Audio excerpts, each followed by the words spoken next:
Deep in the untouched heart of the Amazon rainforest, where rivers carve through thick jungle and birdsong echoes in the canopy like ancient chants, lives a people whose legacy runs deeper than the roots of the trees themselves.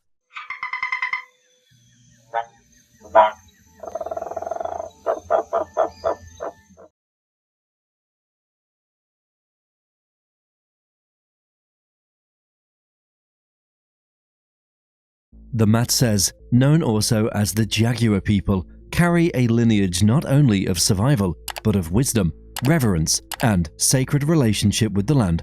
Their territory stretches across more than 1 million hectares, along the Yacarana River, bordering Peru and Brazil, one of the most pristine, biodiverse, and spiritually alive places on Earth.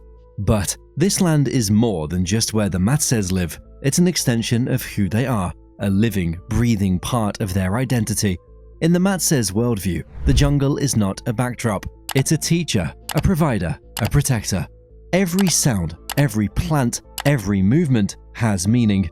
They are primarily hunter-gatherers, skilled trackers, sharp observers, and intuitive readers of the jungle. Their life is not dictated by clocks or schedules, but by the rhythms of nature. Boys are taught from a young age how to hunt, how to listen, how to move silently through the forest. It's not about conquering nature, it's about attuning to it. Hunting is done using traditional handmade tools, bows and arrows, blowpipes tipped with natural plant poisons like curare. These aren't just weapons, they're extensions of the hunter's spirit, passed down through generations, crafted with care, and used with precision. Every hunt is preceded by a deep respect for the animal spirit. There is no kill without purpose, no excess, no waste. Fishing is also practiced using intricate knowledge of the rivers and streams. The Matsés know how to make use of natural fish poisons from certain plants, harmless to the ecosystem, but effective in stunning the fish for collection. This knowledge isn't taught in classrooms, it's passed by observation, story, and experience. The women, too, are keepers of deep knowledge. They forage for wild fruits, medicinal plants, tubers, roots, and barks. Their intuitive understanding of the forest's botanical world is encyclopedic, knowing which plants can nourish, which can heal, and which should be avoided.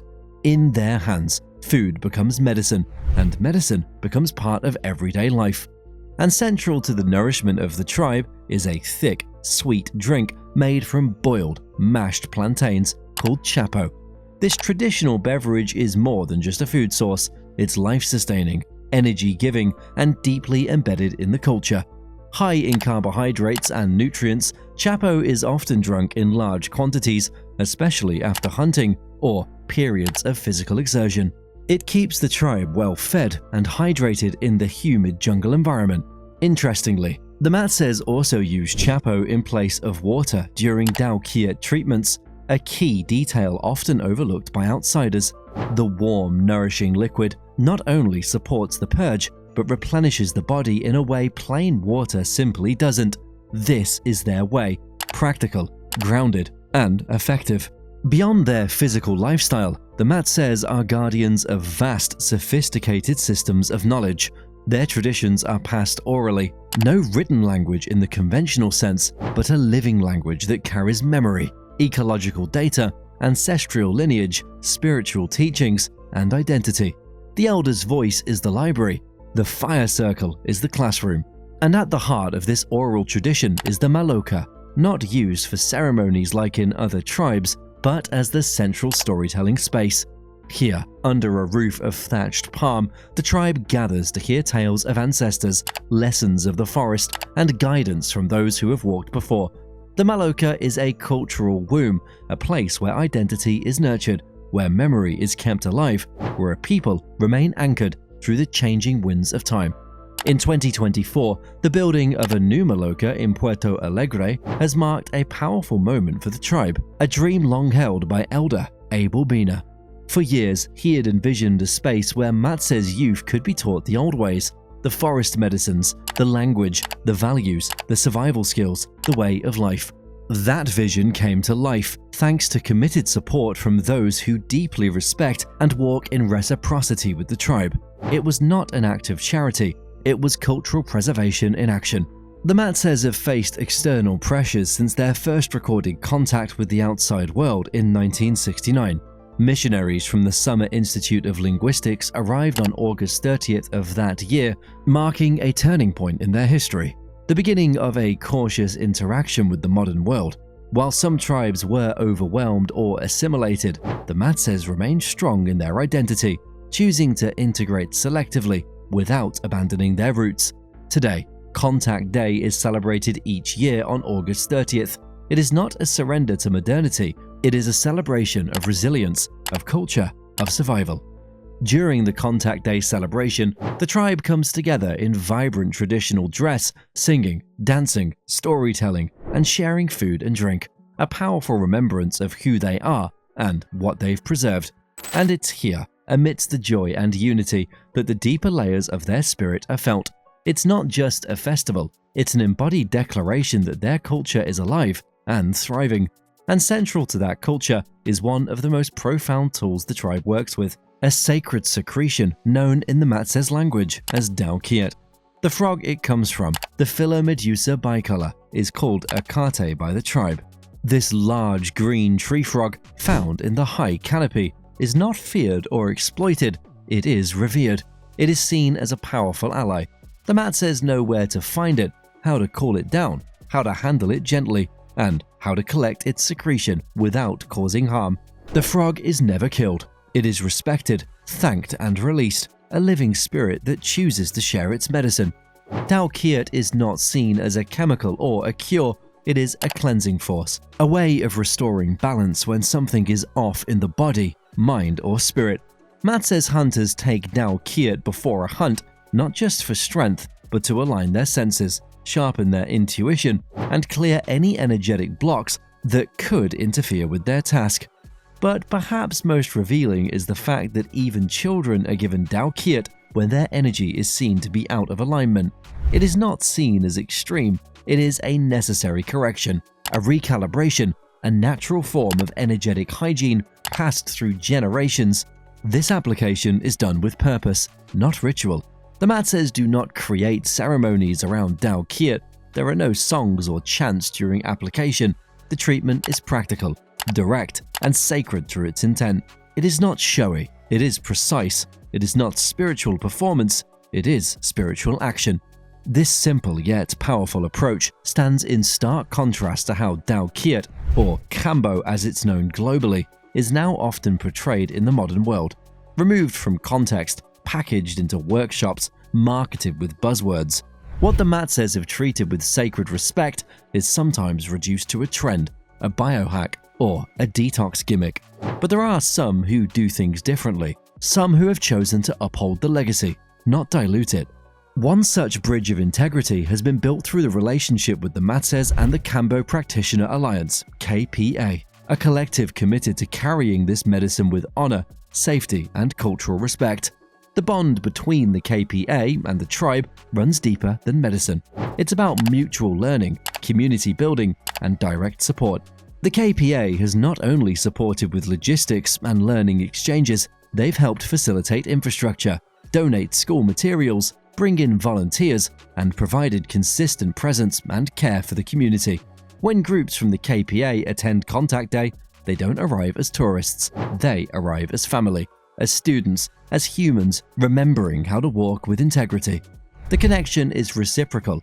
The Matsés don't need to be rescued. They simply ask to be respected, to be supported in protecting what's theirs. And through this alliance, that respect has become a living reality. Through shared projects, storytelling exchanges, and mutual dedication to keeping Dao-Kiet in the right hands, with the right heart and the right understanding. Because the legacy of the Matsés is not just about healing, it's about alignment, not just of the body, but of values, of actions, of intention. In a world so easily disconnected from truth, the Matsés continue to live it. And as we continue into the next chapter of this story, we'll dive deeper into Dao-Kiet's properties, its sacred responsibility, the risks of misuse, and the role of the practitioner in carrying this work forward, not as owner, but as steward. For the Matsés, Dao-Kiet, the secretion of the frog they call a kate, is not something exotic or mystical. It is deeply practical. deeply sacred and deeply integrated into their way of life. They do not speak about it as a commodity, a protocol, or a spiritual experience in the way the modern world has come to frame it.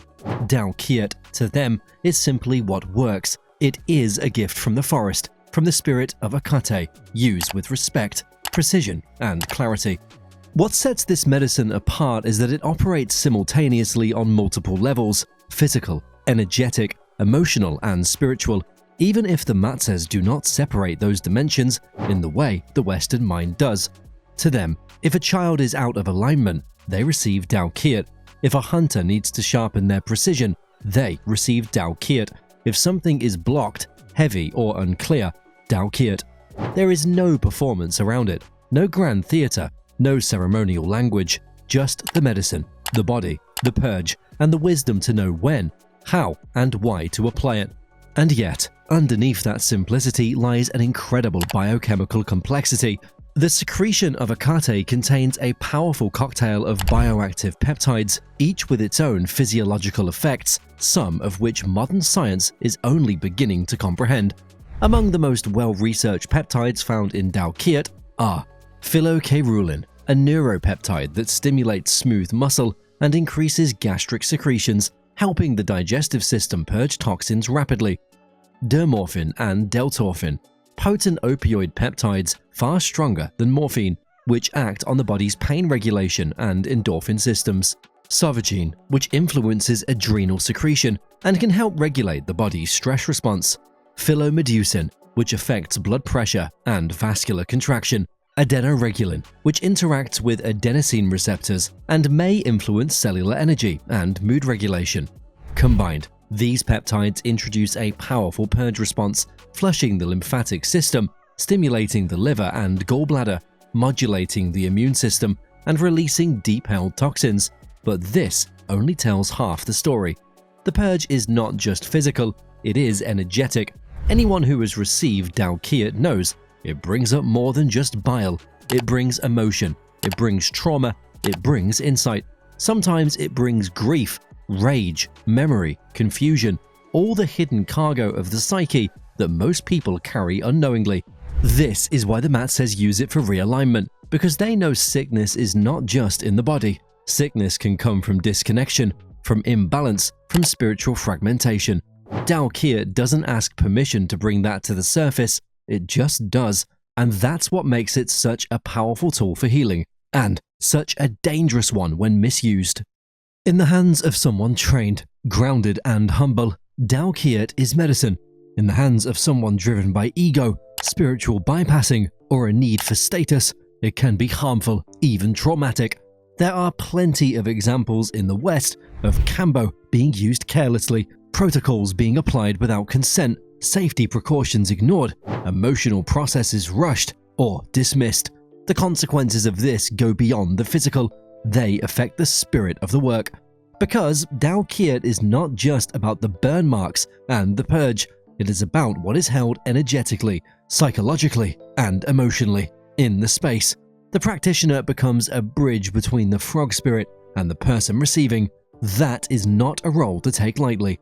Unfortunately, as Kambo has gained popularity, it's also become diluted, commercialized, extracted from its cultural roots, and thrown into a blender with ayahuasca ceremonies, sound baths, and wellness retreats. The spirit of the medicine often gets lost in translation, and with it, the integrity of the work. That's why education matters, but not just education in techniques, education in ethics, in cultural awareness, in energetic hygiene, education on how to be with people in deep process, how to hold space with integrity, and how to walk in right relationship with the medicine and where it came from. Because it did come from somewhere. It came from the Matsés, a people who preserved it when no one else even knew it existed. From a forest that continues to teach those who listen. If you carry the medicine, you also carry a responsibility to honor that lineage, not to mimic it, but to protect its spirit. That is why the relationship between the Matsés and the Kambo Practitioner Alliance is so important. It's not about copying the tribe's exact methods, it is about understanding their spirit and carrying that spirit forward with humility and respect. The KPA trains practitioners not just in how to apply Tao Kiat, but how to hold it, how to approach it as a living force, not just a detox tool, how to support a person in their purge, physically, emotionally, spiritually, without overstepping, underholding, or projecting ego onto the process. It's not about protocol, it's about presence. It's also about understanding the deeper layers of what happens during a Tao Kiat treatment. The purge is just the beginning. What follows can be integration, opening, clarity, recalibration, but it can also be vulnerability, confusion, or shadow surfacing. This is where many practitioners fall short, not in the burn, but in the aftermath. Supporting integration is just as vital as administering the treatment. It means helping the person see what's come up, sit with what's uncomfortable, and make meaning out of what they've experienced. Without that, the medicine risks becoming just another bypass, another intense experience without transformation. Practitioners must also understand the energetic hygiene required to work with such a strong medicine. Tao Kiat doesn't just move toxins, it stirs up energy. It can unearth ancestral trauma, karmic residue, collective patterns. If the practitioner isn't clear in their own system, they can project that onto the client. If the space isn't energetically held, things can go awry. This is not about fear, it's about responsibility. It's about recognizing the medicine as sacred, intelligent, and powerful, not a tool for performance or ego inflation. Those who carry it must walk with humility, reverence, and a constant commitment to their own inner work. Because, in truth, Tao Kiat doesn't heal people, it reveals what needs to be healed. The healing comes from the person, from their courage to sit in the fire, to feel what's uncomfortable, to shed what no longer serves. The practitioner is just a guide, a mirror, a midwife to the process, nothing more, nothing less. And this understanding, this depth of relationship, is what separates true medicine carriers from opportunistic practitioners. The legacy of the Matsés must not be reduced to a brand. It must be carried forward as a living lineage of respect, responsibility, and reciprocity. We must also remember the ecological implications. As interest in Tao Kiat grows, so too does the risk of overharvesting, unethical frog handling, and disruption of rainforest ecosystems. The Matsés have always collected Akate with care, never harming, never extracting beyond balance. That must become the standard globally, not the exception. Supporting ethical harvesting, protecting frog habitats, and respecting tribal sovereignty are essential. This includes supporting organizations like Akate that work directly with the Matsés and promoting education around proper handling, sourcing, and energetic practices. There is no medicine without the jungle. There is no Tao Kiat without Akate. There is no Akate without the Matsés. As we walk forward, let us walk slowly. Let us walk with open ears, open hearts, and the willingness to decolonize our approach to medicine. Let us remember that this path isn't just about purging toxins. It's about purging ego, entitlement, and unconscious patterns that separate us from truth. Let us carry Tao Kiat not as a badge, but as a prayer. Because the legacy of the Matsés lives in every gate, every purge, every story whispered in the Maloka, every child given medicine to realign their spirit. Their medicine is not just secretion from a frog, it is the way they live, the way they listen, the way they honor life. And if we can learn anything from them, it's this: healing doesn't start in the treatment, it starts in how we show up, with humility, integrity, and respect for those who walked before us. Among the tools carried by the Matsés elders, alongside Tao Kiat and their profound oral tradition, is another sacred plant medicine known as Nunu. Nunu is a finely ground snuff blown into the nostrils using a long traditional blowpipe. It is a powerful, sacred tobacco-based preparation made with jungle plants and ashes, and it plays an integral role in the spiritual and energetic practices of the tribe. To the Matsés, Nunu is more than just a stimulant or clearing tool. It is a gateway, a bridge between the seen and unseen worlds, a tool that sharpens the mind, awakens perception, and opens a channel between the individual and ancestral memory. It is often used during storytelling sessions in the Maloka, where the elders pass on teachings, myths, and deep knowledge of the forest, not just through words, but through altered awareness supported by Nunu. Elder shamans speak of Nunu as a teacher in its own right. Its use is ritual, but again, not in the theatrical sense familiar to the West. It is simple, deliberate, and focused. It prepares the body and mind to receive knowledge, to attune to the forest subtleties, and to be in a receptive state for deeper teachings, both human and spiritual. It is also used as a preparation for Tao Kiet treatments, helping clear the energetic channels, focus intention, and ground the person before the powerful purge begins. It aligns the spirit and strengthens the inner resolve needed to face the cleansing ahead. When administered by an elder, Nunu becomes an act of transmission, not just of medicine, but of memory, of lineage, of connection to all those who came before. It is a sacred thread in the intergenerational weave of Matsés wisdom. To witness this process is humbling. You begin to see that the medicines are not isolated. They are part of a living ecosystem of consciousness. Nunu, Tao Kiet, Chapo, the Maloka, the stories, the land, the river, all working in harmony to hold a people in alignment with life. That is what we're being invited into. Not just a method, but a living culture of healing. One where medicine is not extracted and sold, but honored and shared in community. One where stories are medicine, and medicine is story. This is the legacy we must protect, not just for the sake of the Matsés, but for the future of human consciousness. Because their way of life is not primitive, it's prophetic. It shows us what we've lost and what we must now fight to remember. To truly honor the legacy of the Matsés, it's not enough to learn their practices. We must embody their values. In a world obsessed with fast results, instant gratification, and commodified spirituality, the deeper teachings of the Matsés offer something far more important, a reorientation to life itself. Their use of Tao Kiet is just one thread in a much greater tapestry. It is an expression of their understanding of energy, alignment, ecology, and healing, but it only makes sense in the wider context of how they live. You see, for the Matsés, healing isn't isolated from the rest of life. There's no compartmentalized idea of medicine work versus daily living. Healing is a way of being. It's in how they hunt, it's in how they gather, it's in how they speak to the land, it's in how they sit in silence under the stars, hearing the stories whispered by wind and river.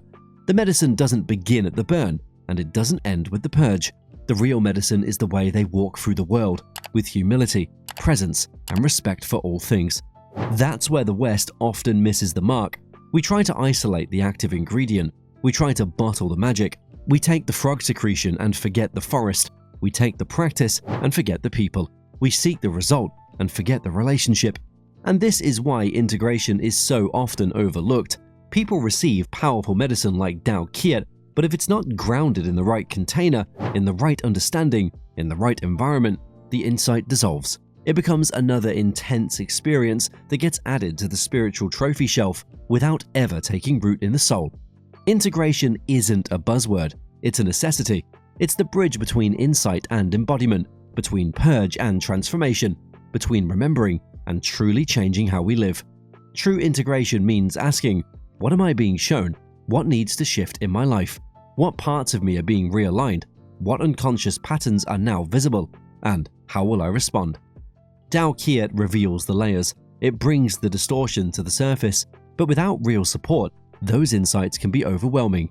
That's where the role of the practitioner becomes sacred, not just as a gatekeeper of the medicine, but as a midwife of integration. And that's exactly what the Kambo Practitioner Alliance teaches. It's not just about application, it's about depth, about walking with the medicine, not just using it, about carrying Tao Kiet with integrity, holding space responsibly, and serving others from a place of humility and embodiment, not ego. This is what makes the bond between the KPA and the Matsés so unique. It's not just logistical or academic, it's ceremonial, it's relational, it's heart-led, it's reciprocal. When KPA practitioners journey to the Amazon to be with the Matsés, they don't come to take, they come to listen, to learn, to serve, to support. And in return, something incredible happens. A true cross-cultural bridge is built, one not based on superiority, but on mutual respect. One where indigenous knowledge is honored, not appropriated. One where Western seekers come not as gurus in training, but as humble students of a much older wisdom. When visitors stay in the Maloka, when they sit with the elders, when they listen to the stories around the fire, They begin to understand what Tao Kiet really is, not just a secretion, but a spirit, not just a purge, but a reset, not just a tool, but a teacher. They witness how the children are given Tao Kiet not as a punishment, but as a healing, how Chapo is used not just as a drink, but as a nourishment during the treatment, how the frog, Akate, is never commodified, but seen as a sacred ally. And more than that, they witness how the tribe lives without separation between nature, spirit, and self, how their identify is woven into the forest, how they know who they are because they've never been sold the illusion of disconnection. This is what people take home from those journeys, not just technique, but truth. A truth that can't be taught in books or protocols or online courses, a truth that must be felt, breathed, lived. And it changes people, but it also leaves a responsibility to carry that truth forward, to become protectors of integrity in a world increasingly driven by superficiality. Because make no mistake, the future of this medicine is at a crossroads. The more popular Kambo becomes, the greater the risk of it being diluted, exploited, and lost in a sea of performative spirituality. We're already seeing this. Burn marks used as fashion statements, practitioners rushing people through treatments with no preparation or follow-up, people working with Tao Kiet without any connection to its origin. And behind all that, the real danger, the disconnection from the source, from Akate, from the Matsés, from the forest that birthed this medicine in the first place.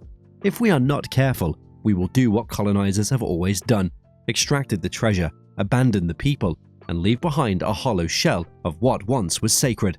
But it doesn't have to go that way. We have a choice to walk another path, a path of reciprocity, education, humility, and integrity, a path that respects the lineage, uplifts indigenous voices, and keeps the spirit of the medicine alive in its true form. That's the work the KPA is committed to, and it's the work that anyone who touches Tao Kiet must also commit to, not just out of respect, but out of necessity. Because when this medicine is held properly, it has the power to heal not just individuals, but the collective psyche of a culture lost in illusion. It has the power to realign people with their bodies, with the earth, with their own soul, but only if it's done right. And doing it right means starting with reverence. Reverence for the frog, reverence for the forest, reverence for the people who protected this medicine long before the West ever heard its name. It also means giving back, supporting reforestation projects, supporting indigenous sovereignty, supporting groups like Akate Amazon Conservation, who are on the front lines of cultural and ecological preservation. It means sharing resources, amplifying voices, and making sure that the wealth generated through this medicine actually reaches the communities it came from. It means remembering that we're guests on this path, not owners. And most importantly, it means letting the medicine change us, not just in the moment, but in our choices, in how we walk, in how we live. Because the true legacy of the Matsés is not just Tao Kiet, it's a way of being. A reminder that healing isn't found in the burn, it's found in how we choose to live after the burn. So, if you've sat with the medicine, ask yourself, has it changed how you see the world? Has it changed how you treat the earth? Has it humbled you, softened you, awakened you? If not, then you haven't really received it. Because this isn't about a purge and detox. It's about rebirth. It's about remembering your role in the web of life. It's about waking up to what truly matters. And when you walk this path with heart, with respect, with care, with awareness, you become part of the legacy too. Not as an expert, not as a savior, but as a human being, reconnected, realigned, and ready to serve something bigger than yourself. So, wherever you are, whether you're a practitioner, a student, a seeker, or just someone listening, know this: the legacy of the Matsés lives on in you if you choose to honor it. Protect the frog, support the tribe, respect the earth, live with heart, because medicine is not what you take, it's what you become.